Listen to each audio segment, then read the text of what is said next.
हाँ जी। जय जिनेंद्र। गाइस, ये हमारी लीगल एप्टीट्यूड की 15th क्लास है और कॉन्ट्रैक्ट एक्ट की 12th क्लास है, right. And I think this is the last class of contract act. Hopefully अभी तक हम लोगों ने जो पढ़ा वो आप लोगों को समझ में आया। जो स्टूडेंट्स फर्स्ट टाइम हमारी वीडियोस देख रहे हैं उनको बता दूं कि हम लोग CS एग्जीक्यूटिव एंट्रेंस टेस्ट की सारी वीडियोस फ्री ऑफ कॉस्ट अपने यूट्यूब चैनल पर अपलोड कर रहे हैं। हमारे यूट्यूब चैनल का नाम है दीप ज्ञान क्लासेस। नोट्स के लिए आपको हमारा व्हाट्सएप ग्रुप ज्वाइन करना पड़ेगा। और देखिए, ऐसा नहीं है कि ग्रुप ज्वाइन करते ही आपको इमीडिएटली नोट्स मिल जाएंगे। जब आप ग्रुप ज्वाइन करेंगे वो लॉक्ड ग्रुप है, सिर्फ एडमिन पोस्ट कर सकते हैं, राइट, ताकि बच्चे एक दूसरे को डिस्टर्ब ना करें। तो ग्रुप ज्वाइन करने के बाद हर अल्टरनेट डे पर हम लोग नोट्स को शेयर करते हैं, रीशेयर करते हैं, ठीक है जी। तो जी, वो व्हाट्सएप ग्रुप का लिंक आपको हर वीडियो के डिस्क्रिप्शन बॉक्स में मिलेगा और वहाँ से आप ज्वाइन कर सकते हैं लिंक से। चलिए जी, हमारा लास्ट टॉपिक रह रहा है law of agency, that is section 182 से लेकर सेक्शन 238 तक। बट एक्चुअल में जो आपका रेफरेंस मटेरियल है ICSI का, उसमें ये सारा कवर नहीं किया हुआ। तो कुछ टॉपिक्स कवर किए हुए हैं आपके स्टडी मैट के अंदर रेफरेंस मटेरियल में। पहले मैं नोट से कवर करवा देता हूँ जो मैं बताना चाहता हूँ, फिर आपकी बुक से देखेंगे जो आपकी बुक में दिया हुआ है, ठीक है। सबसे पहले समझने की कोशिश कीजिए कि लॉ ऑफ एजेंसी का मतलब क्या है। एजेंसी का मतलब एक ऐसा law which is related to agent. Agent मान के चलिए ए ने बी को अपना एजेंट अपॉइंट किया, ठीक है। यहां पर ए क्या है, कहता है जी प्रिंसिपल, और बी क्या है, कहता है जी एजेंट, ठीक। अब एजेंट का मतलब क्या हुआ, बड़े सिंपल से वर्ड्स में कहता है ए ने बी को पावर दी। आप कह सकते हो जी पावर दी, आप कह सकते हो जी अथॉरिटी दी। किस चीज की, कि बी ए के बिहाफ पर कॉन्ट्रैक्ट में एंटर कर सकता है, can enter into contract on behalf of principal, right. यहां पर प्रिंसिपल कौन है, ए। तो जी अगर ए पावर दे रहा है, अथॉरिटी दे रहा है किसे, बी को, कि आप मेरे बिहाफ पर, कहता है ये जो कॉन्ट्रैक्ट में एंटर कर सकता है, इट मे बी जनरल, जो पावर है, जो अथॉरिटी है, दैट मे बी जनरल, या फॉर अ स्पेसिफिक ट्रांजैक्शन।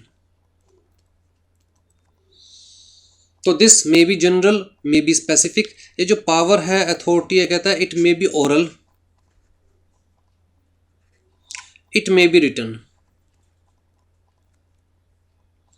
ऐसा नहीं है कि हाँ रिटर्न में ही अथॉरिटी देगा प्रिंसिपल एजेंट को तभी वो एजेंट की अथॉरिटी वैलिड मानी जाएगी, राइट। कहता है it may be oral, it may B return, it may be general, मतलब सीरीज ऑफ ट्रांजैक्शंस के लिए, या it may be specific. Specific का मतलब कहता है जी पर्टिकुलर किसी ट्रांजैक्शन के लिए। अब कायदे से देखा जाए तो अगर कोई मैनेजिंग डायरेक्टर कंपनी के बिहाफ पर कॉन्ट्रैक्ट में एंटर करता है तो वो कंपनी का क्या हुआ, एजेंट। अब जी उसको जनरल पावर दे दी गई है कि इस चीज़ के अंदर आपकी पावर है, आपके पास अथॉरिटी है, और इस ट्रांजैक्शन से रिलेटेड आप कंपनी के बिहाफ पर कॉन्ट्रैक्ट में एंटर कर सकते हो। तो दिस इज जनरल पावर। लेकिन अगर MD अपनी पावर स्पेसिफिकली CS को दे दे किसी पर्टिकुलर ट्रांजैक्शन से रिलेटेड, या किसी एम्प्लॉय को दे दे किसी पर्टिकुलर ट्रांजैक्शन से रिलेटेड, तो हम क्या बोलेंगे कि स्पेसिफिक अथॉरिटी दी गई है for a specific purpose, specific transaction. तो एजेंट बड़ा सिंपल सा वर्ड है, आई थिंक आप लोग समझते होंगे। बट टेक्निकली अगर हम देखें तो एजेंट का मतलब क्या है, कहता है a person who can enter into contract on behalf of his principal. It means he can create legal obligations on behalf of the principal, ठीक है। जैसे कि ए ने बी को कहा कि भैया मेरे 3 घर हैं, H1, H2, H3, और मैं USA में रहता हूँ। ए कहाँ रहता है, USA में। बी कहाँ पर है, इंडिया में। तो इन्हें कहा मैं तो USA में रहता हूँ, ये घर इंडिया में है, तो भैया मैं इंडिया में आकर इन घर को सेल नहीं कर पाऊँगा, मैं आपको ऑथराइज़ कर रहा हूँ। कि जो इंडिया में मेरी प्रॉपर्टीज़ हैं उनको आप मेरे बिहाफ पर सेल कर सकते हैं, जिसके लिए I will pay you 2% commission. तो इसका मतलब प्रॉपर्टी डीलर क्या हो गया, एक तरह से एजेंट। प्रॉपर्टी डीलर भी क्या होता है, एजेंट, राइट। तो जी ये जो पावर दी गई इसको मैं कहूँगा जी स्पेसिफिकली फॉर प्रॉपर्टी दी गई। और अगर प्रॉपर्टी के पॉइंट ऑफ व्यू से देखूं तो मैं कहूँगा जनरल पावर दे दी गई कि वो H1 को भी बेच सकता है, H2 को भी बेच सकता है, H3 को भी बेच सकता है। लेकिन अगर एक बी को कहता कि आप सिर्फ H1 को सेल कर सकते हो, आपके पास अथॉरिटी सिर्फ H1 को सेल करने की है, तो मैं कहूँगा जी स्पेसिफिकली फॉर H1 ए ने बी को अपॉइंट किया एज एजेंट। H2 के लिए हो सकता है सी को अपॉइंट करे, H3 के लिए हो सकता है डी को अपॉइंट करे। ठीक है जी, आ जाइए जी। तो डेफिनेशन क्या है, an agent is a person who is employed to bring his principal into contractual relations with the third parties. और लॉ ऑफ एजेंसी क्या है, कहता है जी जो प्रोविजंस कॉन्ट्रैक्ट एक्ट के सेक्शन 182 से 238 तक दिए हुए हैं वो बेसिकली ये बता रहे हैं कि एजेंसी क्या होती है, एजेंसी कैसे क्रिएट की जा सकती है, एजेंट के क्या राइट्स एंड ड्यूटीज़ है, प्रिंसिपल के क्या राइट्स एंड ड्यूटीज़ है, थर्ड पार्टी के अगेंस्ट प्रिंसिपल या एजेंट के क्या राइट्स एंड ऑब्लिगेशंस है। तो वो सारी चीज़ें यहाँ पर बताई हुई है। ठीक है, पहली चीज़ तो आप ये समझने की कोशिश कीजिए कि किसी को अपना एजेंट बनाने के लिए, अब ए ने अगर बी को अपना एजेंट अपॉइंट किया है तो कायदे से इन दोनों के बीच में भी तो कॉन्ट्रैक्ट हुआ है, जहाँ पर ए बी को क्या बना रहा है, अपना एजेंट। कहता है there may be consideration, there may not be any consideration. तो एजेंसी का कॉन्ट्रैक्ट क्रिएट करने के लिए consideration is not essential. Agency का कॉन्ट्रैक्ट क्रिएट करने के लिए कंसिडरेशन इज नॉट एसेंशियल। और जब हमने कंसिडरेशन वाला टॉपिक डिस्कस किया था तो उसके एक्सेप्शन में हमने ये पॉइंट पढ़ा था कि अगर आप किसी को अपना एजेंट बना रहे हो तो मैं बी को कह सकता हूँ कि भैया 2% आपको कमीशन मिलेगी, तो मैं कंसिडरेशन दे रहा हूँ, बदले में बी मेरा घर सेल करेगा। या मैं बी को अपना एजेंट बना सकता हूँ, मेरा भाई है, मैंने इसको अथॉरिटी दे दी है तो बी मेरा एजेंट बन गया। अब बदले में मैं इसे कोई कमीशन नहीं दे रहा, लेकिन ये मेरा घर सेल करेगा पर मैं बदले में कोई कमीशन नहीं दे रहा। कहता है even this is also valid. तो एजेंसी के केस में ज़रूरी नहीं है कि कंसिडरेशन हो सकता है एक तरफ कंसिडरेशन हो सकता है एक भी तरफ कंसिडरेशन ना हो। ठीक है, तो ये एक एक्सेप्शन है उन कॉन्ट्रैक्ट्स की, उन एग्रीमेंट्स की जहाँ पर consideration is not required. Agent is a mere connecting link between the principal and a third party, right? ए ने बी को अपना एजेंट बनाया था कि अब मेरा घर सेल कर दो, बी ने वो घर सी को सेल कर दिया, तो ए और सी के बीच में बी क्या है, connecting agent, connecting link. But during the period that agent is acting, जब तक ये बी एज एजेंट एक्ट कर रहा है for his principal, B is cloth with the capacity of his principal. तो जो स्पेसिफिक अथॉरिटी बी को दी गई है, जो जनरल अथॉरिटी बी को दी गई है, कहता है सिर्फ उसी दायरे में रहकर, उसी स्कोप में रहकर बी काम कर सकता है। उसी दायरे में, उसी स्कोप में रहकर बी ए को के ऊपर लीगल ऑब्लिगेशंस क्रिएट कर सकता है, ए से रिलेटेड कॉन्ट्रैक्चुअल रिलेशंस क्रिएट कर सकता है। आ जाओ, जब कैसे क्रिएट की जाएगी एजेंसी। कहता है जी सबसे पहली चीज़ तो एक्सप्रेस्ड एजेंसी। हमने पढ़ा हुआ है एक्सप्रेस का मतलब क्या होता है, बाय यूजिंग वर्ड्स, ओरल और रिटन। तो ए ने बी को स्पेसिफिकली मुंह से बोल दिया, फ़ोन करके कह दिया, वैलिड एजेंसी। ए ने बी को स्पेसिफिकली राइटिंग में ऑथराइज कर दिया, वैलिड एजेंसी, राइट। तो may be oral may be written, लेकिन यहाँ पर आपको ये ध्यान रखना है कि अगर हम किसी को अपना एजेंट बना रहे हैं with respect to transfer of immovable property, जैसे ए ने बी को अपना एजेंट बनाया था for selling his house, means A ने बी को एजेंट बनाया था with respect to transfer of immovable property, तो लॉ ने कहा उस केस में that agency shall be in writing, मतलब ए बी को इन राइटिंग ऑथराइज करेगा। और जो इन राइटिंग ऑथराइजेशन होती है उसे हम क्या बोलते हैं, पावर ऑफ अटॉर्नी। तो अगर ए ने बी को इन राइटिंग ऑथराइज किया है तो हम कहेंगे ए ने बी को पावर ऑफ अटॉर्नी दे दी है। और साथ में कहता है जी that power of attorney must be registered with the registrar और sub registrar as the case may be. ठीक है, तो वो पावर ऑफ अटॉर्नी बाकायदा रजिस्टर्ड भी होनी चाहिए, क्योंकि देखिए इमूवेबल प्रॉपर्टी की बात कर रहे हैं हम लोग, बड़ी ट्रांजैक्शन की बात कर रहे हैं, तो मुंह जुबानी काम नहीं चलता लॉ ने कहा भैया ये तो आपको कम से कम इन रिटर्न देनी है सामने वाले को अथॉरिटी, उसे हम बोलेंगे power of attorney, and that authority that power of attorney must be registered, या हम कह सकते हैं that agency must be registered.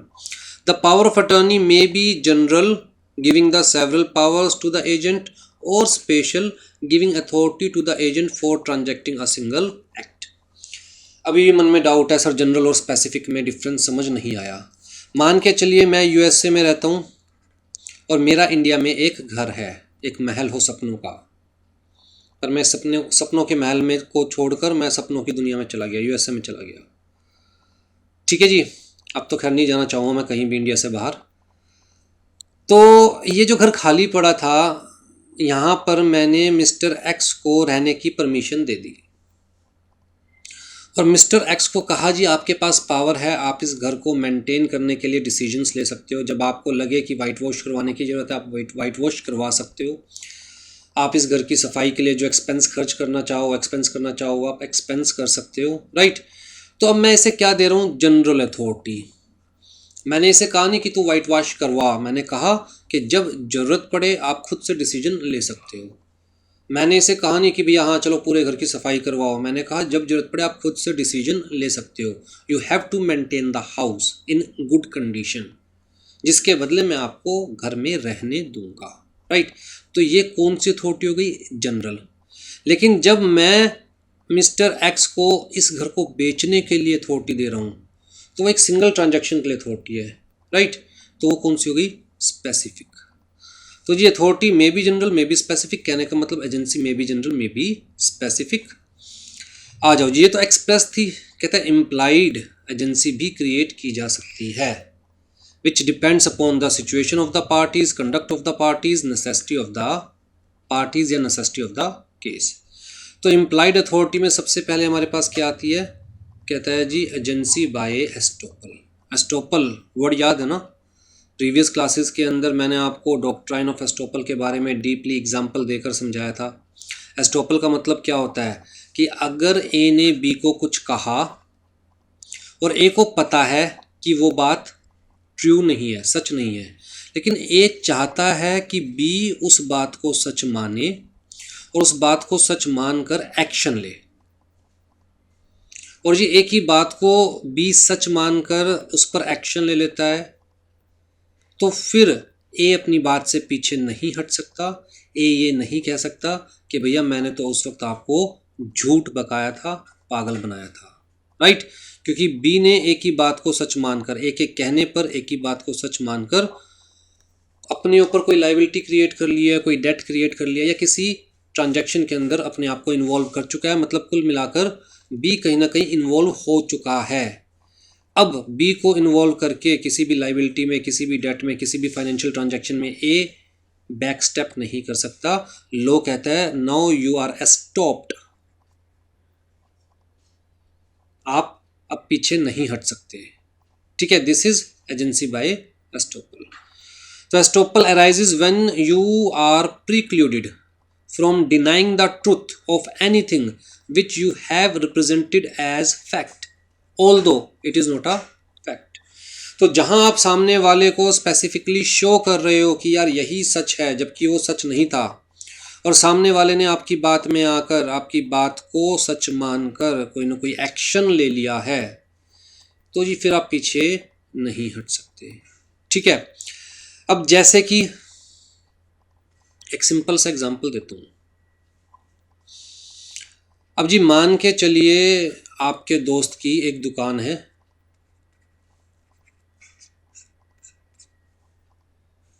ठीक है, और वो तो बेचारा मेहनती है, सारे दिन दुकान पे काम करता है, आप खाली हो, बिल्कुल निकम्मे, कोई काम नहीं आपके पास। आप जी इसकी दुकान पर टाइम पास करने के लिए जाकर बैठ जाते हो हर रोज। अब जी जो गाहक आता है और जो रेगुलर आ रहा है, या जो सप्लायर है रेगुलर दुकान के ऊपर आ रहा है, कस्टमर या सप्लायर कोई भी है, वो आपको हर रोज बैठा हुआ देखता है शॉप के ऊपर। आपका दोस्त की शॉप है, आप हर रोज जाकर बैठते हो और लोग देखते हैं हर रोज आप यहाँ पर आकर बैठते हो और वहाँ बैठे रहते हो। तो आप जिस तरह कोई आया तो आपने उसे सामान पकड़ा दिया या पैसे ले लिए, दुकान पे बैठे बैठे, राइट। तो लोगों को क्या लगना शुरू हुआ कि आप भी इस दुकान पर ही काम करते हो या आपकी भी इस दुकान में पार्टनरशिप है। कुल मिला के you are also connected with the show. ठीक है जी। अब जी एक सप्लायर था, या मान के चलिए कस्टमर था, मोटा कस्टमर था, एक बारी में बहुत सारा सामान ले जाता था। ठीक। तो भैया उसने बकायदा आपके दोस्त से पूछा आपके बारे में कि भैया ये भी इसी दुकान पे बैठता है क्या, और आपके सामने पूछा। अब जी आपके दोस्त ने शर्मा शर्मी कह दिया हाँ अपना ही बंदा है, यहीं बैठता, कोई दिक्कत वाली बात नहीं है। ठीक है। अब जी वो जो कस्टमर था उसके दिमाग में क्या गया कि ठीक है दोनों एक ही है। ठीक है जी। तो एक दिन जब कस्टमर आता है, आप दुकान पर होते हो लेकिन आपका दोस्त नहीं होता किसी वजह से, आप तो हो दुकान पर, खाली हो निकम्मे हो, जाके दुकान पे बैठ जाते हो, बट आपका दोस्त दुकान पर नहीं होता। तो जी कस्टमर आपको 50,000 रुपये एडवांस दे जाता है और सामान की लिस्ट पकड़ा जाता है कि जी मुझे इसी सामान की रिक्वायरमेंट है। ठीक है। अब जी आप वो 50,000 रुपये लेकर सीधा गोवा, 50,000 रुपये लेकर सीधा गोवा मौज मारने के लिए। अब जी अगले दिन कस्टमर दोबारा आता है दुकान पर, तो आपका दोस्त वहाँ बैठा होता है। कस्टमर कहता है लाओ जी सामान। तो आपका दोस्त कहता है भैया आपने कौन सा पैसे दिए या कौन सा मुझे सामान लिखवाया। तो कस्टमर कहता है वो जो दूसरा बंदा बैठता है, मैंने उसको कल सामान की लिस्ट भी दे दी थी और पैसे भी दे दिए थे 50,000 रुपये। अब आपका दोस्त कहता है जी वो इस दुकान से कनेक्टेड नहीं है, वो कोई यहाँ पर एम्प्लॉय नहीं है या मेरा पार्टनर नहीं है। तो बात कोर्ट में जाती है। अब यह कोर्ट क्या कहेगी आपके दोस्त से कि यार जब इन्होंने पूछा कि ये बंदा कौन है, आपने क्या शो किया कि हाँ जी ये भी इसी दुकान से रिलेटेड ही है, कनेक्टेड ही है, साथ ही बैठता है, भाई है मेरा, तो आपने स्पेसिफिकली शो किया ना कि वो क्या आपका एजेंट। आपने स्पेसिफिकली शो किया ना कि वो क्या आपका एजेंट। जो बात सच मानकर, जबकि वो सच नहीं थी, लेकिन सी तो फाइनेंशियल ट्रांजैक्शन में एंगेज हो गया ना, आपकी वजह से सी ने 50,000 रुपये आपके दोस्त को दे दिए, ये सोचकर कि वो आपका एजेंट है या वो आपका पार्टनर है, वो आपके साथ बैठता है, राइट। अब आप उस बात से पीछे नहीं हट सकते, तो जो पैसे आपके मतलब आपको दिए गए, मान के चला जाएगा कि आपके दोस्त को दिए गए, और इसे ही हम बोलेंगे एजेंसी बाय एस्टोपल। मतलब आपके एक्ट ने, आपके कंडक्ट ने आपको और आपके दोस्त को क्या बना दिया, आपके और आपके दोस्त के बीच में एजेंसी का एग्रीमेंट एक तरह से शो कर दिया। तो इसी को हम क्या बोलेंगे, एजेंसी बाय एस्टोपल।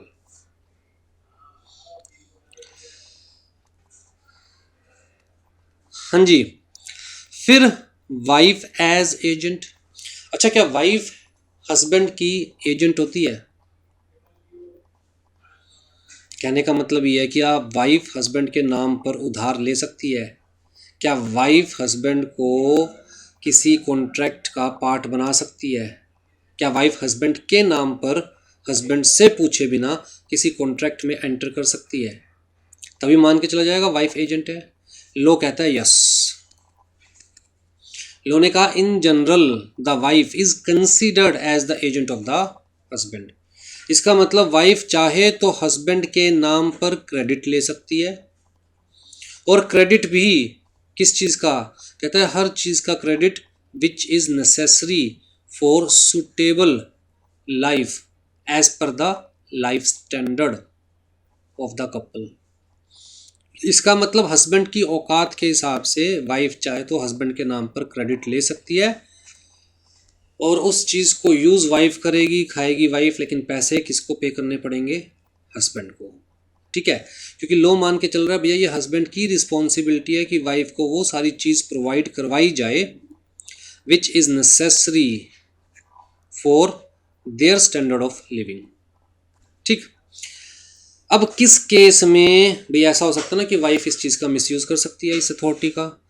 तो कहता है हस्बैंड अगर डिनाई करना चाहे कि जी वाइफ को मैंने ऐसी कोई अथॉरिटी नहीं दी हुई थी, और जिसने वाइफ को क्रेडिट दिया मेरे नाम पर वो जाने और वाइफ जाने, मैं नहीं देने वाला पैसे, तो कहता है जी हस्बैंड को फिर ये चीज़ शो करनी पड़ेगी। इनमें से ये फैक्टर्स हस्बैंड को शो करने पड़ेंगे। पहला फैक्टर क्या शो करना पड़ेगा कि भैया मैंने दुकानदार को पहले ही वार्न किया था, आज के बाद मेरी लुगाई को उधार में सामान देने की ज़रूरत नहीं है।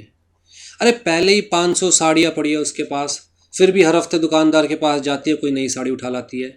इन 500 में से 450 तो आज तक उसने पहनी नहीं, रखे रखे पुरानी हो गई।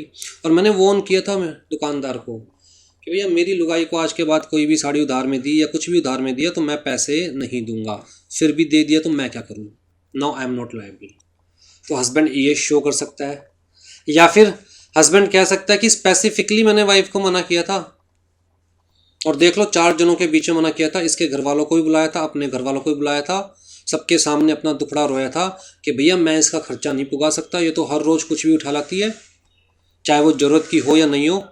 तो मैंने क्लियर कट सबके सामने मना कर दिया था कि भैया आज के बाद अगर तू कुछ भी उधार में लेके आएगी मेरे नाम पर तो मैं उसके पैसे नहीं दूंगा।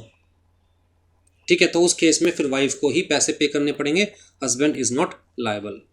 या फिर हस्बैंड ये शो करे कि यार ऑलरेडी जो चीज़ ये उधार पे ला रही है उसको मैंने सफिशिएंटली प्रोवाइड करवा रखी है वाइफ को। जैसे हमने कहा ना कि ऑलरेडी 500 साड़ियाँ पड़ी है जिसमें से 450 तो आज तक पहनी भी नहीं, उसके बाद भी ये उधार पे लाई जाएगी तो मैं पागल थोड़ी ना हूँ, आई एम नॉट लायबल। तो फिर कोर्ट वाइफ को कहेगी भैया ये तो आपको खुद को पे करना पड़ेगा, हस्बैंड इज़ नॉट लायबल। या फिर she was supplied with a sufficient allowance, मतलब भैया मैं कुल मेरी तनख्वाह 50,000 रुपये जिसमें 10,000 रुपये महीना इसको दे रहा हूँ जेब खर्ची के नाम के, जो ये पर्सनल पर्पस के लिए यूज़ कर सकती है। इससे ज़्यादा तो नहीं दे सकता ना मैं, 50,000 रुपये मेरी तनख्वाह है, 10,000 रुपये इसको जेब खर्ची दे रहा हूँ, बाकी 40,000 में पूरा घर चला रहा हूँ, सिर्फ 10,000 रुपये पर्सनल पर्पस के लिए यूज़ कर सकती है, तो मैं इसे सफिशिएंट अलाउंस दे रहा हूँ। अब उसके बाद अगर ये कुछ और ख़रीद के लाती है तो मैं जिम्मेदार नहीं हूँ, तो उस केस में कोर्ट कहेगा ठीक है भैया वाइफ शैल बी रिस्पॉन्सिबल। ठीक है, तो ये चीज़ों इनमें से कुछ ना कुछ प्रूव करना पड़ेगा हस्बैंड को अगर वो अपने वाइफ के नाम की लाइबिलिटी नहीं लेना चाहता या अपने वाइफ के नाम का उधार नहीं पे करना चाहता। ठीक है जी। फिर तीसरा आता है एजेंसी ऑफ नेसेसिटी, ज़रूरत के टाइम पर अगर आप किसी की हेल्प करते हो। जैसे मैंने आपको एग्जांपल दिया था जब माइनर वाला केस पढ़ रहे थे कि अगर कोई माइनर है, कोई अनसाउंड माइंड का है, आप उसकी हेल्प करते हो इन केस ऑफ नेसेसिटी, आप उसकी हेल्प करते हो इन केस ऑफ नेसेसिटी, तो क्या माना जाएगा कि भैया आप उसके एजेंट हो और आप उसकी प्रॉपर्टी में से जो आपने खर्च किया वो रिकवर कर सकते हो। तो नेसेसिटी वाले बहुत सारे केसेस होते हैं। कहता है person who is handling another property may have incurred unauthorised expense to protect और प्रिजर्व इट। ये भी बड़ा सिंपल सा है। जैसे मान के चलिए कि मेरे लेट्स से फैक्ट्री के अंदर मैंने मिस्टर एक्स को जॉब दी हुई है। अब जी बाकायदा बताया हुआ है कि मिस्टर एक्स की अथॉरिटी में क्या क्या है, वो किस चीज़ से रिलेटेड डिसीजन ले सकता है। फैक्ट्री में मान के चलो आग लग गई और मिस्टर एक्स को आग बुझाने के लिए, फैक्ट्री को बचाने के लिए अपनी अथॉरिटी से बाहर जाकर खर्चा करना पड़ा, तो वो क्या हो गया, agent in case of necessity. अब भैया उस केस में लो मान के चल रहा है कि यार किया तो आपके लिए है ना, और वो भी इन केस ऑफ नेसेसिटी, तो मिस्टर एक्स की जेब से जो खर्चा हुआ मान के चला जाएगा वो खर्चा आपको करना चाहिए था और मिस्टर एक्स को पैसा रिफंड कीजिए। Right. A sent a horse by railway. अच्छा ये बड़ा सिंपल सा एग्जांपल है। मान के चलिए कि मैं दिल्ली से, आप रहते हो मुंबई, मैं दिल्ली से हॉर्स भेजता हूँ आपके लिए, आपने मुझसे हॉर्स ख़रीदा था ऑनलाइन, पैसे मेरे पास आ गए हैं, अब मैंने हॉर्स को ट्रेन में बिठाया और मुंबई रवाना कर दिया। अब जी जब मुंबई पहुँचा, रेलवे स्टेशन पर हॉर्स को उतारा गया तो आप वहाँ पर टाइम पर लेने के लिए नहीं आए। तो जी हॉर्स को सही सलामत रखने के लिए, ज़िंदा रखने के लिए, स्वस्थ रखने के लिए, हेल्दी रखने के लिए रेलवे स्टेशन की जो भी अथॉरिटी थी उनको हॉर्स के ऊपर खर्चा करना पड़ा। ठीक है, ऑल्दो आपने तो उन्हें बात नहीं बोली थी कि आप खर्चा करो, मैं देख लूँ जो भी खर्चा होगा, लेकिन कहता है उस वक्त समय की डिमांड थी कि वो लोग हॉर्स को हेल्दी रखने के लिए हॉर्स पर खर्चा करते, उसको कुछ खिलाते। तो भैया मान के चला जाएगा कि रेलवे अथॉरिटी ने आपके बिहाफ पर वो खर्चा किया है, तो रेलवे अथॉरिटी को आपका एजेंट इन नेसेसिटी कंसीडर किया जाएगा और जो भी उन्होंने खर्चा किया वो आपसे रिकवर कर सकते हैं। ठीक है जी।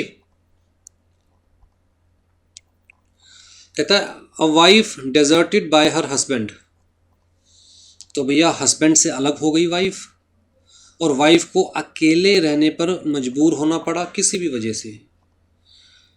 अब यहाँ पर तलाक नहीं हुआ है वाइफ का, हम कह रहे हैं वाइफ, लेडी नहीं वर्ड यूज़ कर रहे, तो तलाक नहीं हुआ है, शादी अभी भी बरकरार है, लेकिन फिर भी किसी वजह से वाइफ को हस्बैंड से अलग रहना पड़ा।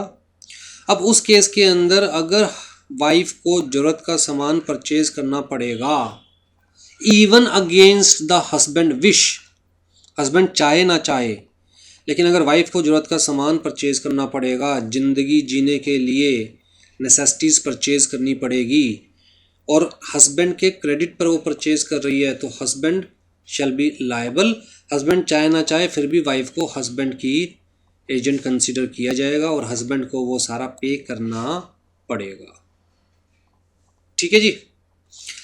आ जाइए एजेंसी बाय रेटिफिकेशन। रेटिफिकेशन का मतलब जो चीज़ पहले से नहीं थी अब हाँ भर ली है।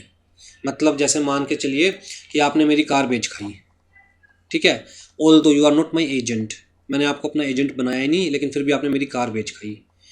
जब बाद में मुझे पता चला कि यार कार की वैल्यू तो सिर्फ 50,000 रुपये थी मार्केट वैल्यू, लेकिन आपने 60 में बेच खाई, तो मैंने कहा हाँ जी मैंने इसको अपना एजेंट कंसीडर कर लिया, लाओ 60,000 रुपये पकड़ाओ। ठीक है, तो that is agency by ratification. X post facto agency, जो एजेंसी एक्शन लेने के बाद क्रिएट हुई।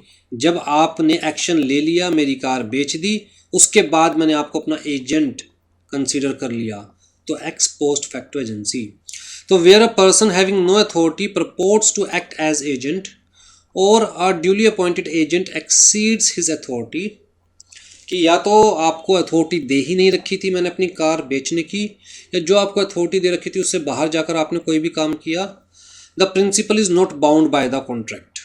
ठीक है, but principal may ratify the agent's transaction. अगर प्रिंसिपल को लग रहा है यार ये तो फायदे का सौदा हो गया, and so accept the liability. In this way agency by ratification arise. Ratification relates back to the original making of the contract so that the agency is taken to have come into existence from the moment the agent first acted. तो जब आपने मेरी car बेची तब आपके मेरे बीच में कोई एजेंसी नहीं थी, बाद में मैंने एजेंसी एक्सेप्ट कर ली, मैंने कहा हाँ जी ये मेरा एजेंट था या एजेंट है, तो आपने जब बेची तब से ही आप मेरे एजेंट कंसिडर किए जाओगे, बैक टाइम से ही, right. Ratification is effective only the following conditions are satisfied. पहली चीज़ क्या है, agent must expressly contract as agent for the principal who is in existence and competent to contract. तो जी आपने मेरी कार बेची लेकिन अपने ब्याह पे नहीं बेची, मेरे ही ब्याह पर, तभी मैं ये कहूँ ना कि हाँ जी ये मेरा एजेंट है। अपने ब्याह पर नहीं बेची, बेची मेरे ही ब्याह पर, ऑल तो मेरी मर्जी से नहीं बेची थी लेकिन बेची मेरे ही बिहाफ पर। ये कह के बेची कि भैया अनुराग जी की कार बेच रहा हूँ और मैं एजेंट हूँ, आपने सामने वाले को झूठ बोल दिया जबकि आप मेरे उस वक्त एजेंट नहीं थे। ठीक है, तो पहली चीज़ तो आपने एज एजेंट ही मेरी कार बेची, और दूसरी चीज़ I am competent to enter into the contract. भाई प्रिंसिपल कम्पिटेंट होगा कॉन्ट्रैक्ट में एंटर करने के लिए, तभी तो आप प्रिंसिपल को लायबल बना सकते हो। अगर मैं ही कम्पिटेंट नहीं हूँ कॉन्ट्रैक्ट में एंटर करने के लिए, मैं ही माइनर हूँ, तो आप मुझे लायबल थोड़ी ना बना सकते हो। ठीक, फिर जी principal must be competent to contract not only at the time the agent acted but also when he ratified the agent's act. तो जब आपने कॉन्ट्रैक्ट किया मेरी कार को लेके तब भी मैं कम्पिटेंट था to enter into the contract, और जब मैंने आपकी एजेंसी को एक्सेप्ट किया उस टाइम भी मैं कम्पिटेंट था to enter into the contract. The principal at the time of ratification has full knowledge of the material fact and must ratify the whole contract within the reasonable time. As it is पूरा contract accept करना पड़ेगा अगर आप actual में उस contract को accept करना चाहते हैं तो। Ratification cannot be made so as to subject a third party to damage or terminate any right or interest of the third party. कहता है कोई भी ऐसी चीज़ के लिए आप accept नहीं कर सकते, किसी भी ऐसी चीज़ के लिए आप एक्सेप्ट नहीं कर सकते सामने वाले की एजेंसी जो कि किसी थर्ड पार्टी को नुकसान पहुंचाए, जो एक्ट। अब मैं इसका बड़ा सिंपल सा एग्जांपल दूंगा। मान के चलते हैं मिस्टर ए एक बहुत रिच आदमी थे, ठीक है, मिस्टर ए से एक्सीडेंट हो जाता है, या मिस्टर ए कोई गलत काम कर देते हैं, कोई भी इलीगल एक्ट,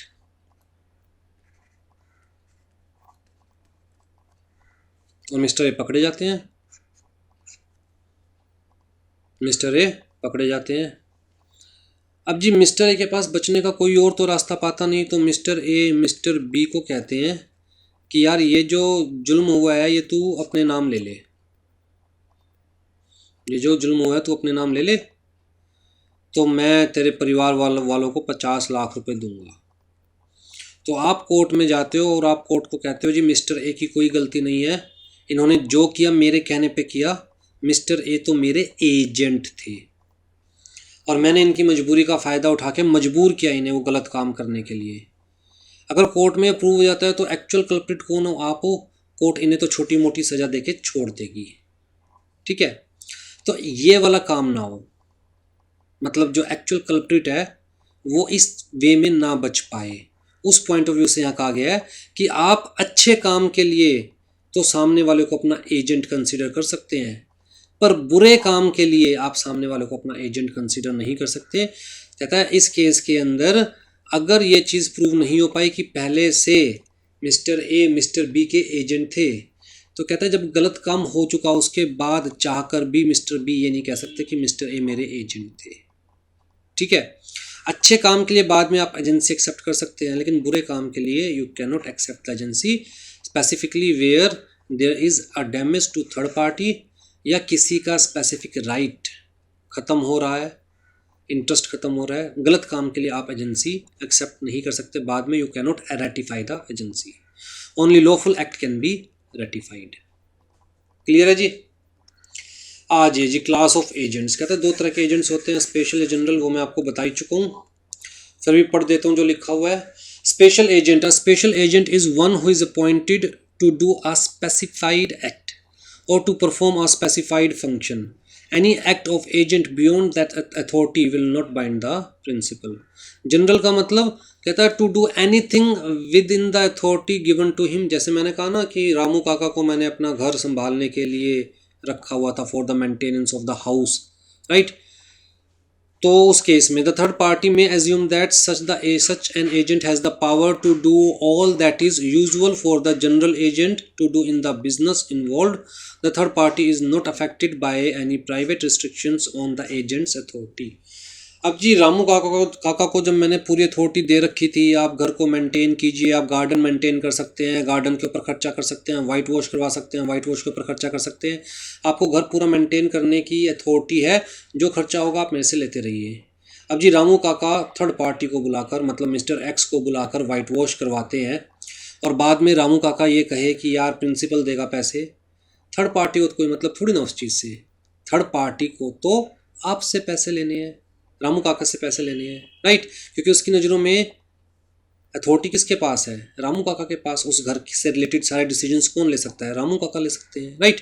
तो कहता है third party is not affected by any private restriction on the agent's authority. ठीक, जैसे मैंने कहा था यार सिंपल वाइट वॉश करवाना है, आपने करवा दिया डायमंड वाला, आजकल वो आ रहा है ना बैक्टीरिया किल करने वाला वाइट वॉश, आपने वो करवा दिया। मैं कह रहा हूँ मैं इतने पैसे नहीं दूंगा, मैं उतने ही दूंगा जो सिंपल वाइट वॉश में लगते हैं, ऊपर के पैसे तुम अपनी जेब से दो। अब रामू काका थर्ड पार्टी के आगे रो रहे हैं यार मालिक नहीं दे रहा, मैं कहाँ से दूँ, थर्ड पार्टी को कोई मतलब थोड़ी ना है, थर्ड पार्टी को थोड़ा ना पता है कि आपके और रामू काका और प्रिंसिपल के बीच में क्या रिस्ट्रिक्शंस है, राइट। आ जाओ जी, सब एजेंट का मतलब क्या होता है, कहता है एजेंट का एजेंट। सब एजेंट का मतलब क्या है, एजेंट ऑफ द एजेंट। तो जी मैंने एक्स को अपना एजेंट अपॉइंट किया, एक्स ने वाई को अपना एजेंट अपॉइंट किया, तो वाई क्या हो गया, सब एजेंट। वाई क्या हो गया, सब एजेंट। ठीक, मैंने एक्स को ठेका दिया मेरे घर में वाइट वॉश करने का, एक्स ने वही ठेका आगे दे दिया छोटी मोटी लेबर को वाइट वॉश करने का। एक्स तो भाई साहब है ना, ठेकेदार, आजकल ठेकेदार का काम करते हैं। तो मैंने ठेका दिया 50,000 रुपये में एक्स को, 50,000 रुपये में एक्स ने वही काम आगे ट्रांसफ़र कर दिया 30,000 रुपये में छोटी लेबर को, और एक्स क्या कर रहा है, 20,000 रुपये का घर बैठे प्रॉफिट जनरेट कर रहा है। ठीक है, तो यहाँ वाई क्या है, सब एजेंट। अब जी मेरे घर में वाइट वॉश कौन कर रहा था, वाई कर रहा था।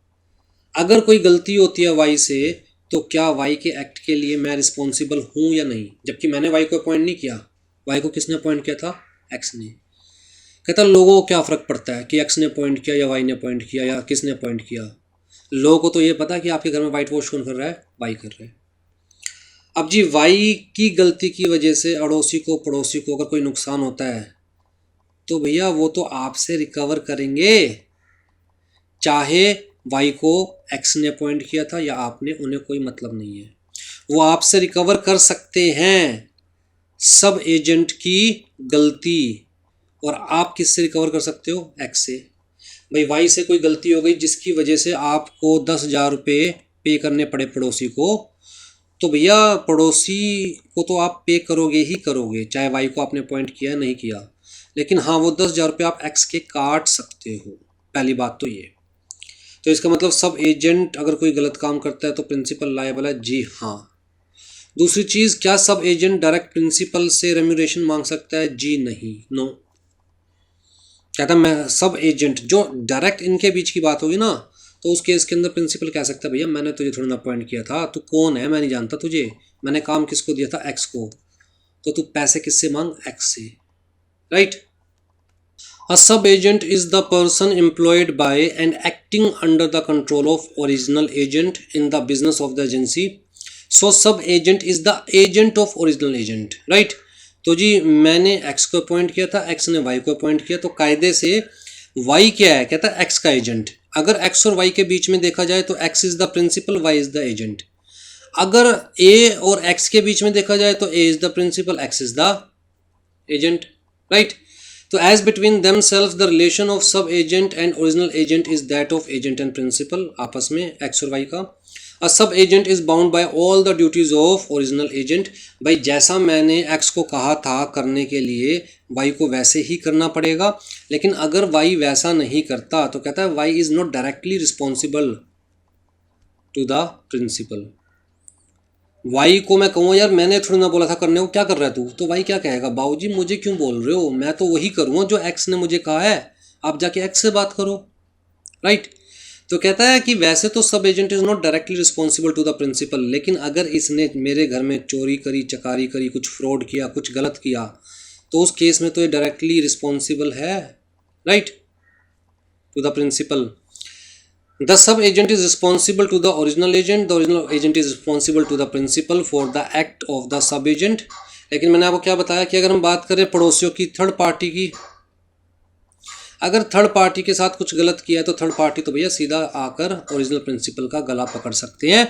उन्हें क्या मतलब है कि आपने इसे अपॉइंट किया था या एक्स को अपॉइंट किया था, आपके घर में कौन काम कर रहा है? वाई काम कर रहा है। अगर ये कोई भी गलती करेगा तो उसके लिए वो थर्ड पार्टी सीधा आपको लायबल बना सकती है, ठीक है जी।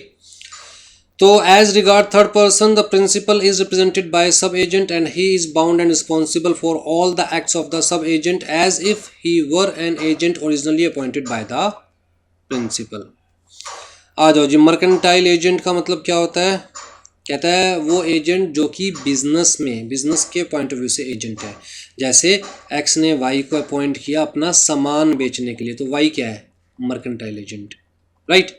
एक्स ने वाई को सामान दे दिया। यहाँ पर जो ऊपर वाला एग्जांपल मैंने डिस्कस किया, मैंने कहा कि एक्स ने वाई को सामान दिया, बेच, और जो पैसे आए मुझे दे और तू अपनी कमीशन रख।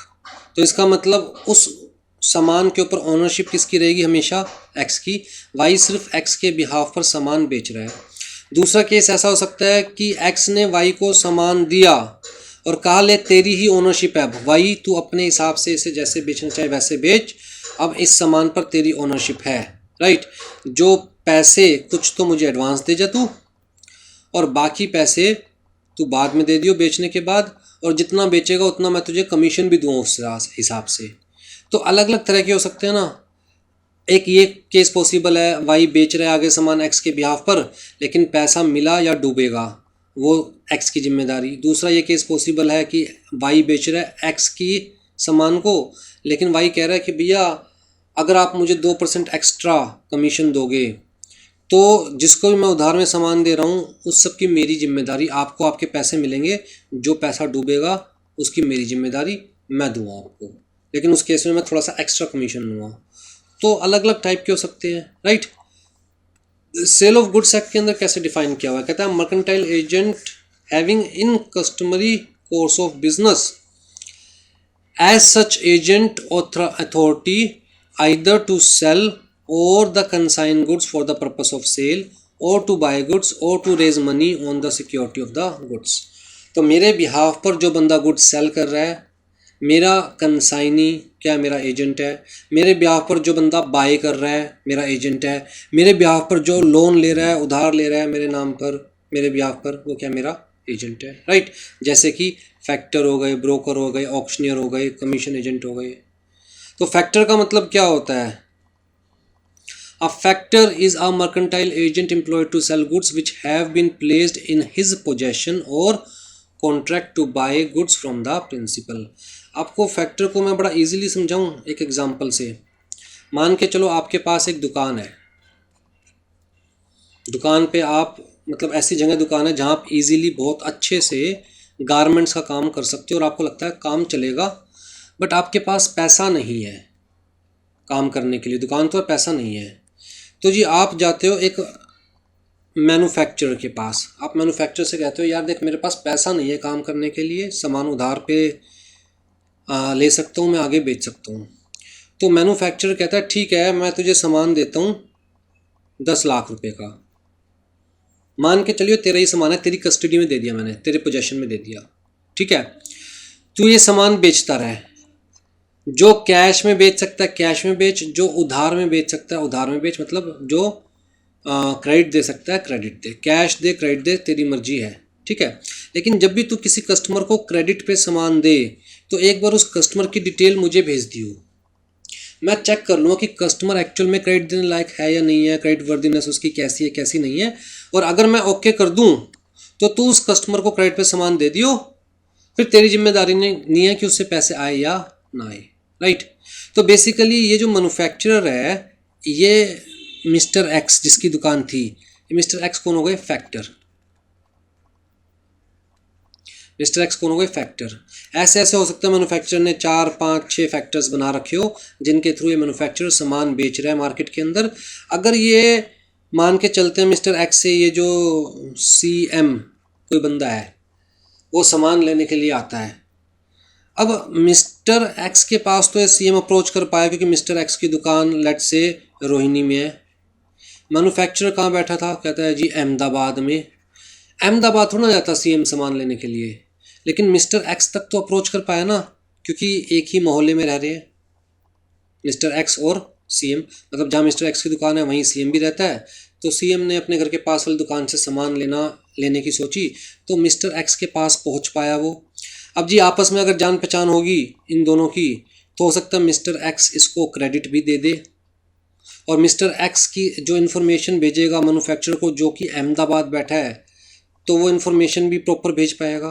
अगर मैन्युफैक्चरर इसको डायरेक्ट सामान बेचने की सोचता तो पॉसिबल था, कहता पहली बात तो आपस में कॉन्टैक्ट ही नहीं होता एक दूसरे का, अगर एक दूसरा कॉन्टैक्ट होता भी तो मैन्युफैक्चरर इसकी क्रेडिट वर्दीनेस देखने लायक नहीं है, कैसा इंसान है कैसा नहीं है, उधार देना चाहिए नहीं देना चाहिए, राइट। तो बेसिकली फैक्टर्स क्या कर रहे हैं, कहता है इसकी फैक्ट्री चला रहे हैं, कायदे से फैक्टर्स क्या कर रहे हैं, इसकी फैक्ट्री चला रहे हैं और फैक्टर्स को भी बेनिफिट हो रहा है, जितना सामान बिकेगा इतना फैक्टर्स को प्रॉफिट या कमीशन जो भी टर्म्स एंड कंडीशंस होगी वो मिलेगा। तो basically they are working on behalf of the manufacturer, they are the agent of the manufacturer, ठीक है। इनकी जेब से ना पैसा लगा ना कुछ और, सारा पैसा मैन्युफैक्चरर ने लगा रखा है, लेकिन इनकी वजह से मैन्युफैक्चरर का सामान डायरेक्टली मार्केट तक पहुंच रहा है, इसकी फैक्ट्री चल रही है। हाँ जी, he is the apparent owner of the goods, apparent मतलब लोगों की नज़रों में दुकान जिसकी है उसी का सामान है। And can sell them in his own name and receive payment for goods. He has an insurable interest in the goods, insurable कैसे, मैंने क्या बताया, ये कहेगा यार अगर तू किसी को उधार में सामान दे रहा है तो एक बार थोड़ा सा मुझे उसका हिंट दे दियो, मैं देख लूँगा उधार में सामान देने लायक है या नहीं है। अगर तुझे लगता है कि हाँ उधार में सामान देने लायक है तो भी मुझे एक बार बता दियो, अगर मुझे कंफर्म होगा कि चल ठीक है बंदा ठीक है, चाहे तेरी बात मानूँ चाहे मैं मार्केट में से इन्फॉर्मेशन फैच करूँ, अगर मुझे लगेगा बंदा ठीक है तो इसे उधार में सामान देगा और अगर सामान के पैसे नहीं भी आए तो भी तुझे टेंशन लेने की ज़रूरत नहीं है, पैसे मेरे मरेंगे, ठीक है। तो इसका क्या हो गया, इंश्योरेबल इंटरेस्ट। अगला तो सिक्योर्ड है, and also a general lien in respect of the claim he may have arise out of the agency। मतलब जो सामान इसके पास पड़ा है उसके ऊपर इसका जनरल लियन है। जनरल लियन का मतलब हक है कि भाई मेरे पैसे मुझे मिल जाएंगे तो ये सामान आपका है, मैं मेहनत कर रहा हूँ बेचने के लिए तो मेरा पैसा तो मुझे मिलना चाहिए ना। तो उस सामान की ओनरशिप चाहे एम की है लेकिन हक एक्स का है, क्योंकि एक्स उस सामान को बेच रहा है। तो जब तक एक्स की कमीशन नहीं मिलेगी तब तक वो सामान के ऊपर एक्स का लियन रहेगा, एक्स का हक रहेगा। ठीक है, तो दोनों के लिए सेफ्टी है कुल मिलाकर। हाँ जी, del credere agent. Del credere agent का मतलब क्या है? मैंने आपको कहा था ना कि ऐसा हो सकता है कि एजेंट मैन्युफैक्चरर को कहे या सप्लायर को कहे कि यार मैं जिसको मर्जी उधार दूं, तुझे टेंशन लेने की जरूरत नहीं, तुझे तेरे पैसे मिल जाएंगे, डूबेंगे मेरे डूबेंगे, मैं अपनी जेब से तुझे पैसे दूंगा, लेकिन मैं बदले में 2% की जगह 4% कमीशन लूँगा। रिस्क भी तो मैं ले रहा हूँ ना, तो मैं कमीशन हाई लूँगा। तो अगर इस टाइप की एजेंसी है तो उसे क्या बोलते हैं? Del credere agent. हाँ जी, del credere agent is a mercantile agent who in consideration of an extra remuneration guarantees to his principal that the purchaser who buy on credit will pay for the goods they take in the event of third party failing to pay। अगर purchaser ने पैसे नहीं दिए तो जी agent is bound to pay his principal the sum owned by the third party. ठीक है जी। आज ये duties of the agent. Agent की क्या ड्यूटी है? सबसे पहली ड्यूटी तो यही है कि अपने प्रिंसिपल का, अपने मालिक का वफादार बन के रहे। एजेंट की नॉलेज में जो भी इंफॉर्मेशन आती है with respect to that agency, with respect to that business, वो अपने प्रिंसिपल को टाइमली डिलीवर करता रहे। राइट, अपने प्रिंसिपल से धोखा ना करे, अपने प्रिंसिपल से कोई भी प्रॉफिट ना छुपाए। जैसे मान के चलो कि अगर एम ने कोई प्रोडक्ट दिया था मिस्टर एक्स को सेल करने के लिए 200 रुपये का, अगर मिस्टर एक्स ने उसे 300 का सेल कर दिया तो मिस्टर एक्स एम को 300 ही बताए, कोई भी प्रॉफिट हाइड ना करे, किसी और के कहने पर या किसी भी लालच में मिस्टर एम के साथ धोखा ना करे। राइट, और जब एम मिस्टर एक्स को एम्प्लॉय कर रहा है कि तू मेरा सामान बेच, तो एक्स का काम बनता है कि पूरे स्किल्स के साथ, पूरी ऑनेस्टी के साथ, पूरी मेहनत के साथ वो अपना काम करे। तो जी an agent must act within the scope, जितनी उसको अथॉरिटी दी गई है उतनी ही अथॉरिटी में रहकर काम करे, अपने लिफाफे से बाहर ना निकले। ठीक, in the absence of express instruction, अगर स्पेसिफिक अथॉरिटी नहीं दी हुई तो he must follow the custom prevailing in the same kind of business at the place where the agent conducts the business. तो जैसा चलता है मार्केट में वैसे ही वो अथॉरिटी में रहकर काम करे। He must do the work with reasonable skill and intelligence. ऐसा नहीं है कि यार मेरे बाप का क्या जा रहा है, डूबेगा मैन्युफैक्चरर का पैसा डूबेगा या फिर प्रिंसिपल का पैसा डूबेगा। कहता है ऐसे तो प्रिंसिपल लोगों को अपना एजेंट बनाना बंद कर देंगे, मार्केट में एजेंसी ख़त्म हो जाएगी, तो और लोग जो एजेंट बनकर ऑनेस्टली काम करना चाहते हैं उनको भी दिक्कत आएगी। तो कहता है where by the nature of his profession the agent purports to have special skill, he must exercise the skill which is expected from the member of the profession. जैसे मान के चलिए एक्स आते हैं जी एक कंपनी सेक्रेटरी के पास company incorporate करवाने। अब यहाँ पर जी सीएस के पास स्पेशल स्किल्स होते हैं with respect to the profession of CS. तो सीएस अपने सारे स्किल्स यूज़ करेगा while providing the services to X. तो सीएस के पास जो स्पेसिफिक नॉलेज होती है, मान के चला जाएगा वो अपनी नॉलेज यूज़ करेगा, अपने एक्सपीरियंस को यूज़ करेगा और वो यूज़ करते हुए ही एक्स को सर्विसेज प्रोवाइड करेगा। ठीक है, he must disclose promptly and any material information coming to his knowledge। तो मैं आपको बता चुका हूँ, he must not disclose confidential information to anyone else except the principal। he must not allow his interest to conflict with his duty। ऐसा नहीं है कि भैया प्रिंसिपल की साड़ियाँ बेचते बेचते अपनी भी साथ में एक दुकान खोल ली। राइट, तो ऐसा नहीं है कि अपना इंटरेस्ट पहले और प्रिंसिपल का बाद में। The agent must keep true account and must prepare a reasonable notice to render an account, must prepare on reasonable notice to render the account, जब भी एजेंट से अकाउंट मांगे जाए प्रिंसिपल, जब भी एजेंट से अकाउंट मांगे तो एजेंट वो अकाउंट प्रिंसिपल को दे। He must not make any secret profit, अगर किसी भी तरह का सीक्रेट प्रॉफिट एजेंट क्रिएट करता है, चाहे वो कहता है ब्राइब के वे में, किसी भी वे में, तो भैया वो सीक्रेट प्रॉफिट एक्चुअल में एजेंट का नहीं होता, वो किसका होता है, प्रिंसिपल का होता है। और प्रिंसिपल वो प्रॉफिट भी रिकवर कर लेगा एजेंट से, साथ में प्रिंसिपल के पास पावर है कि he may dismiss the agent without notice, recover the amount of secret profit and refuse to pay any remuneration to the agent, right. He may repudiate the contract if the third party is involved in the secret profit and also recover the damage। तो जी अगर ए का agent था B ने contract किया सी के साथ on behalf of ए, लेकिन इन दोनों की मिली भगत बाद में पता चली कि बी सी का ज़्यादा प्रॉफिट करवाकर इससे अपने आप को सीक्रेट प्रॉफिट दिलवाना चाहता था, तो कहता है ए बी की एजेंसी ख़त्म कर सकता है, जो सीक्रेट प्रॉफिट बी के पास है वो सारा अपन खुद रिकवर कर सकता है, और सी के साथ कॉन्ट्रैक्ट भी रेप्यूडिएट कर सकता है। ठीक है जी। An agent must not delegate his authority to sub agent, कायदा तो यही है कि मैंने अगर आपको एजेंट बनाया तो आप अपनी रिस्पॉन्सिबिलिटी आगे डेलीगेट नहीं करेंगे, right. This is based on the principal delegatus non protest delegate, means a delegate cannot further delegate। जो खुद किसी का एजेंट है, जिसके ऊपर खुद के ऊपर रिस्पॉन्सिबिलिटी है, वो किसी और को अपनी रिस्पॉन्सिबिलिटी डेलीगेट नहीं कर सकता एक्सेप्ट इन सर्टेन केसेस। तो कौन कौन से केसेस है जहाँ पर डेलीगेट की जा सकती है responsibility, where the delegation is allowed by the principal, या वेयर द ट्रेड कस्टम और यूजेज सैंक्शंस डेलीगेशन, जैसे वाइट वॉश का एग्जाम्पल लिया था तो वहाँ एक्चुअल में ऐसा ही होता है। या कंस्ट्रक्शन ऑफ बिल्डिंग का एग्जाम्पल लेंगे तो ठेकेदार खुद तो काम करता नहीं, वो काम तो मजदूरों से ही करवाता है, डेलीगेट ही करता है आगे चीज़ों को।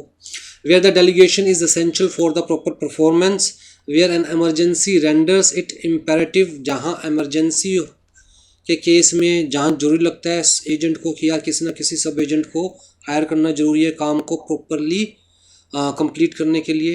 Where the nature of the work is purely ministerial, कहता है जहाँ सिर्फ मिनिस्ट्रियल वर्क है, जैसे कि हमारे नेता लोग सिर्फ मिनिस्ट्रियल वर्क करते हैं, तो वो अपनी अथॉरिटी आगे डेलीगेट कर सकते हैं। ठीक है, एक्चुअल में होता ही है, उनके पीए वीए सारे होते हैं तो उनको अथॉरिटी डेलीगेट की गई होती है क्योंकि सारा काम वो खुद नहीं कर सकते। Where the principal knows that agent intends to delegate, जहाँ प्रिंसिपल को पता था कि यार ये ऐसा काम है जहाँ पर एजेंट आगे डेलीगेट करेगा ही करेगा अपनी अथॉरिटी। राइट ऑफ एजेंट्स, तो जी एजेंट का क्या राइट है, पैसे, कमीशन, रेम्यूरेशन। कहता है where the services rendered by the agent are not gratuitous और वॉलंटरी, जहाँ फ्री में एजेंट ने अपनी सर्विसेज नहीं दी, the agent is entitle to receive the agreed remuneration, और अगर कुछ भी एग्रीड नहीं हुआ था तो भी reasonable remuneration। The agent becomes entitled to receive remuneration as soon as he has done what he had undertaken to do। जो उसने काम अपने हाथ में लिया था, जैसे ही वो काम पूरा हो जाएगा, he is entitled to receive the remuneration। Certain class of agents, for example factors who have goods and property in their principal of their principal in their possession, जैसे फैक्टर के केस में हमने क्या डिस्कस किया था कि भैया जो एम ने एक्स को अपना फैक्टर अपॉइंट किया था तो गुड्स तो फैक्टर के हाथ में थे, तो कहता है उस केस में बाकायदा उन गुड्स के ऊपर उस फैक्टर का लियन होता है कि जब तक प्रिंसिपल से हमारी कमीशन, हमारी रेम्यूशन नहीं मिल जाएगी, जो भी हमने बेचने में एक्सपेंस किया है, जो भी हमने सर पे लाइबिलिटी ली है, जब तक वो सब नहीं मिल जाएगा तब तक गुड्स का हमारे पास ही कब्जा रहेगा।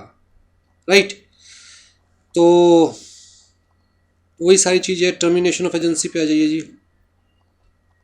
एजेंसी कैसे टर्मिनेट होती है, कहता है by the performance of the contract of agency, भाई जो काम लिया था हाथ में वो पूरा कर दिया एजेंट ने, एजेंसी खत्म। By the agreement between the principal and agent, तो जी प्रिंसिपल और एजेंट ने मिलकर म्यूचुअली डिसाइड किया कि एजेंसी खत्म करनी है तो एजेंसी खत्म। By the expiration of fixed period, by the death of principal या एजेंट, बाय द इंसैनिटी, दोनों में से कोई पागल हो गया तो एजेंसी खत्म। बाय द इंसॉल्वेंसी, दोनों में से कोई भी इंसॉल्वेंट हो गया तो एजेंसी खत्म। वेयर द प्रिंसिपल और agent is an incorporated company by it's dissolution. Again अगर कंपनी की बात करें तो जैसे ही कंपनी डिसॉल्व होगी तो कंपनी के जितने भी एजेंट्स थे, जितने भी एम्प्लॉयज़ थे, सब खत्म। By destruction of the subject matter, जिस चीज़ के लिए एजेंट अपॉइंट किया गया था वो चीज़ ही डिस्ट्रक्ट हो गई, ख़त्म हो गई, तो एजेंसी भी ख़त्म हो गई, राइट।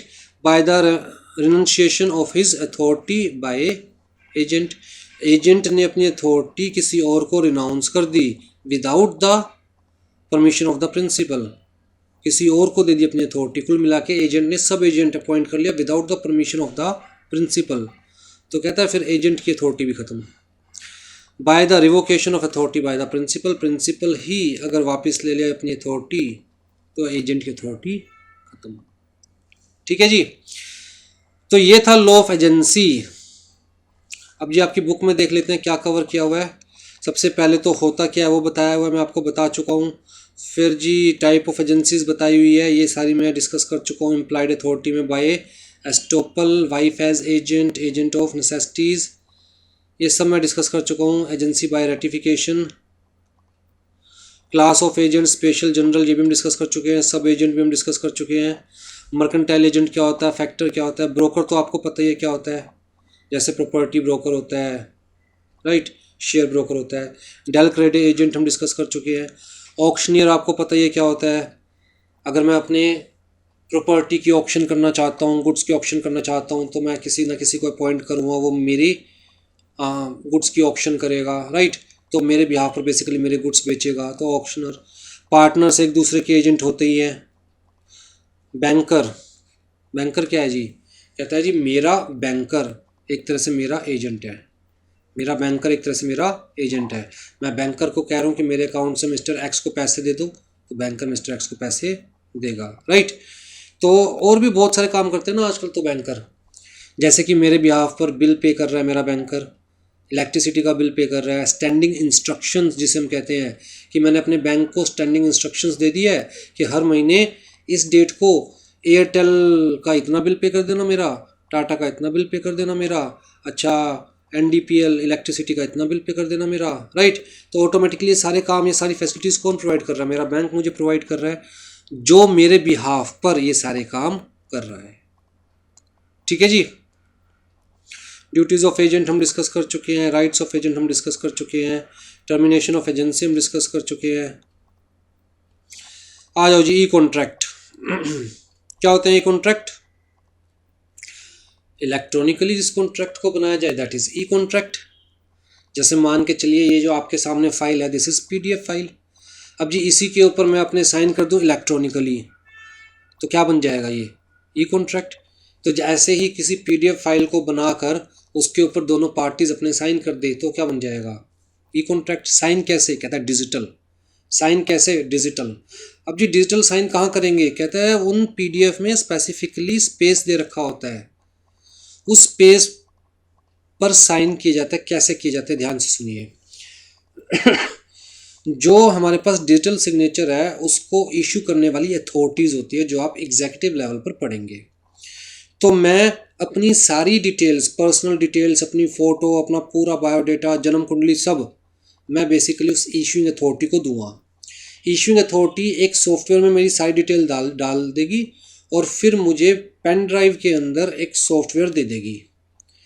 अब मैं वो पेन ड्राइव जब अपने लैपटॉप पे लगाऊंगा और जो फॉर्म है, जैसे ये PDF फाइल है, इसमें जहाँ स्पेस बना रखा हुआ साइन करने का, उस स्पेस पे क्लिक करूँगा तो ऑटोमेटिकली पेन ड्राइव से सॉफ्टवेयर यहाँ पर शो करना चालू कर देगा कि क्या यहाँ पर आप साइन करना चाहते हो।